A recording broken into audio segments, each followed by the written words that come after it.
Hello students. आइए आज के वीडियो में हम सुनते हैं हिंदी उपन्यास का उद्भव और विकास। वैसे तो हिंदी उपन्यास का उद्भव और विकास हिंदी साहित्य में एक विस्तृत जो है ना विषय है, जिसमें बहुत सारे रचनाकार साहित्यकार हुए हैं, उपन्यासकार हुए हैं, जिन्होंने अपनी रचनाएं हिंदी साहित्य को दी हैं। लेकिन आज जो हम वीडियो बना रहे हैं उसमें जो बीए के स्टूडेंट्स हैं उनके लिए थोड़ा उसको संक्षिप्त किया गया है। देखिए, हिंदी उपन्यास का उद्भव और विकास। आधुनिक हिंदी साहित्य में उपन्यास नामक विधा का जो रूप प्राप्त हुआ है वह प्राचीन साहित्य से किसी भी प्रकार से संबंधित नहीं माना जा सकता। क्यों नहीं माना जा सकता? क्योंकि प्राचीन साहित्य में उपन्यास जैसी जो विधा थी वो लगभग थी ही नहीं। आप ऐसा मानिए, उस समय जो कथाएं थी, जो कहानियाँ थी, जो साहित्य था, वो काव्यात्मक रूप में ही अधिक उपलब्ध होता था। तो इसलिए जो उपन्यास आज हम पढ़ते हैं वो उपन्यास की जो विधा है वो प्राचीन समय में लगभग नहीं थी। संस्कृत, पाली, प्राकृत तथा अपभ्रंश आदि भाषाओं में नीति कथाएं और आख्यान आदि काफ़ी मात्रा में उपलब्ध होते हैं, लेकिन इन्हें उपन्यास नहीं कहा जा सकता। वैसे तो हिंदी साहित्य में उपन्यास का जन्म बांग्ला साहित्य के प्रभाव स्वरूप माना जाता है। सबसे विचारणीय प्रश्न यह है कि हिंदी का सर्वप्रथम उपन्यास किसे माना जाए। इस संदर्भ में लाला श्रीनिवास दास द्वारा रचित परीक्षा गुरु, इंशा अल्लाह खां की रानी केतकी की कहानी और श्रद्धाराम फिल्लौरी कृत भाग्यवती आदि आरंभिक उपन्यास माने जाते हैं। अध्ययन की सुविधा के लिए उपन्यास के विकास को 4 भागों में बांटा जाता है। देखिए, ये तो आप जानते हैं कि जो प्रेमचंद थे वो हिंदी के जो हिंदी का जो साहित्य है उसमें जो उपन्यास विधा है उस और उनका काफ़ी योगदान रहा है उपन्यास और कहानी लिखने में। तो एक तरह से प्रेमचंद का युग जो था, वो प्रेमचंद ने जो उपन्यास लिखे वो काफ़ी ज़्यादा चर्चित हुए, बड़े प्रसिद्ध हुए और उन्होंने बड़ी समाज की तत्कालीन समस्याओं को उसमें उठाया। इसलिए अध्ययन की सुविधा के लिए ये कह लीजिए कि प्रेमचंद से पहले का युग, प्रेमचंद के समय का युग और प्रेमचंद के बाद का युग, इस तरह से हमने उपन्यास का जो अध्ययन है उसको बांट दिया है। तो प्रेमचंद पूर्व युग यानी प्रेमचंद के साहित्य आने से पहले किस प्रकार के कौन कौन से रचनाकार हुए और उन्होंने कौन कौन से उपन्यास लिखे। भारतेंदु से पूर्व श्रद्धाराम फिल्लौरी ने भाग्यवती नामक रचना लिखी। बंगला उपन्यासों के अनुकरण पर, यानी कि बंगला में जो उपन्यास लिखे जाते थे उसी का अनुकरण करते हुए श्रीनिवास दास ने परीक्षा गुरु उपन्यास लिखा। आगे चलकर राधा कृष्ण दास ने निस्सहाय हिंदू, बालकृष्ण भट्ट ने नूतन ब्रह्मचारी, सो अजान एक सुजान उपन्यास लिखा। लेकिन इस काल में अनुवाद की ओर ही अधिक ध्यान दिया गया, यानी कि दूसरी भाषाओं के साहित्य को हिंदी में अनुवाद करना। प्रताप नारायण मिश्र ने राज सिंह, राधा रानी आदि उपन्यासों का बांग्ला से हिंदी में अनुवाद किया। उर्दू तथा अंग्रेजी से भी हिंदी में उपन्यासों का अनुवाद इस काल में हुआ। द्विवेदी युग में उपन्यास लेखन जोर पकड़ने लगा। यद्यपि अनुवाद इस काल में भी हो रहा था, परंतु इस काल में कुछ मौलिक उपन्यास भी लिखे गए। मौलिक मतलब जो रचनाकार ने खुद लिखे, किसी और भाषा से पढ़कर उसका अनुवाद नहीं किया। विशेषकर देवकी नंदन खत्री द्वारा रचित उपन्यास चंद्रकांता काफ़ी लोकप्रिय हुआ। किशोरी लाल गोस्वामी ने भी बहुत से जासूसी व तिलिस्मी उपन्यास लिखे। अयोध्या सिंह उपाध्याय के 2 उपन्यास ठेठ हिंदी का ठाठ, अधखिला फूल भी इस काल के प्रसिद्ध उपन्यास थे। प्रेमचंद पूर्व युग में तिलिस्मी, जासूसी, ऐतिहासिक व सामाजिक उपन्यास लिखे गए।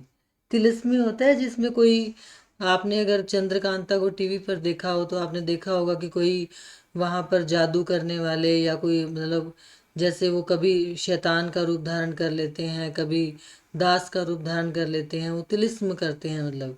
जासूसी आप समझते हैं कि कोई मतलब कोई केस है, कोई हत्या हो गई, कुछ वो हो गया, फिर उसकी जासूसी करना या उनको पकड़ना, किसी भी रहस्य की जानकारी प्राप्त करना, इस तरह के, है ना। ऐतिहासिक होता है जब इतिहास से हम घटनाओं को उठाते हैं, राजाओं के बारे में, उनका जो राज्य था, उन्होंने जो युद्ध किए, उनकी जो वो तत्कालीन समय में किस तरह की चीज़ें हो रही थी, कि तत्कालीन समय में राजा अपनी सीमाओं को बढ़ाने के लिए कैसे युद्ध करते थे, इस तरह की चीज़ें उसमें आती हैं। जहाँ जैसे झांसी की रानी की कहानी आप कह सकते हैं, इतिहास से यानी कि चीज़ों को उठाते हैं और उसका वर्णन करते हैं। सामाजिक उपन्यास होते हैं जिनमें समाज की समस्याओं को उठाया जाता है। प्रेमचंद के उपन्यास इसी श्रेणी में आते हैं। जैसे कि प्रेमचंद के समय में जो गरीबी थी वो बहुत ज़्यादा थी, मतलब शोषण बहुत ज़्यादा होता था गरीबों का, उनसे काम करवाया जाता था लेकिन उनको पैसे नहीं दिए जाते थे, इस तरह की चीज़ें, है ना। तो अनमेल विवाह होते थे, नारी का शोषण होता था, उनको पढ़ाया नहीं जाता था, छुआछूत होती थी, बहुत सारी चीज़ें ऐसी थी जो समाज में एक, मतलब बुरी समस्याओं के रूप में थी। तो उन चीज़ों को जब समाज में देखा गया तो साहित्यकारों ने उनको उठाया, तो उनको सामाजिक उपन्यास कहते हैं। प्रेमचंद युग। हिंदी साहित्य जगत में प्रेमचंद का आगमन एक बड़ी उपलब्धि है। प्रेमचंद ने उपन्यास साहित्य को सामान्य जनजीवन से जोड़ा। जो मैंने अभी आपको बात कही कि समाज में जो लोग रह रहे थे, लोगों का जीवन कैसा था, वो किस तरह से शोषण का शिकार हो रहे थे, उनके साथ किस तरह से, मतलब उनसे गुलामी करवाई जाती थी, एक बार वो कोई उधार ले लेते थे तो उनकी पीढ़ियां उस उधार को उतारने में लग जाती थी, इस तरह की चीज़ें। प्रेमचंद ने उपेक्षित नारी जाति, मजदूर वर्ग तथा कृषक वर्ग के जीवन का यथार्थ चित्रण किया है। यथार्थ चित्रण का मतलब होता है कि जिस तरह का जीवन वो जी रहे थे उसका वैसा ही वर्णन करना। प्रेमचंद ने सेवा सदन, निर्मला, रंगभूमि, कर्मभूमि, गबन, गोदान आदि उपन्यास लिखे। दहेज प्रथा, वेश्यावृत्ति, अनमेल विवाह होता है जहाँ पर जो उम्र का या आर्थिक स्तर पे जो गैप होता है वो बहुत ज़्यादा होता है। जैसे आपने अक्सर फिल्मों में देखा होगा कि एक 16-17 साल की लड़की, 14 साल की लड़की का विवाह एक बुजुर्ग से, 50-52 साल का जो आदमी है उससे कर देते हैं, इस तरह की चीज़ें। तथा विभिन्न सामाजिक आंदोलनों का चित्रण इन उपन्यासों में देखने को मिलता है।